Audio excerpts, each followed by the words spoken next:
నోటికి కమ్మగా ఎంతో రుచికరంగా దొండకాయ పచ్చడి అండి. చాలా బాగుంది. నెయ్యి వేసుకొని వేడివేడి అన్నంలో తింటే. దీన్ని ప్రిపరేషన్ ఏంటో ఎలా చేశానో వీడియోలోకి వచ్చి చూసేయండి. ఇదైతే మా చెట్టుకు కాసిన దొండకాయలండి. వచ్చి చూసేయండి. Thank you.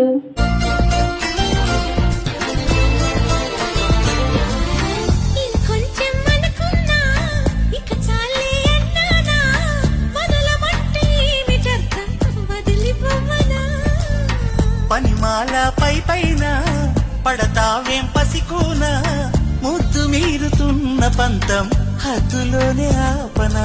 మగువ మనసు తెలిసేనా మగజాతికి, మొగలి మొనలు తగిలేనా లేత సొయగానికి, కూత దేనికి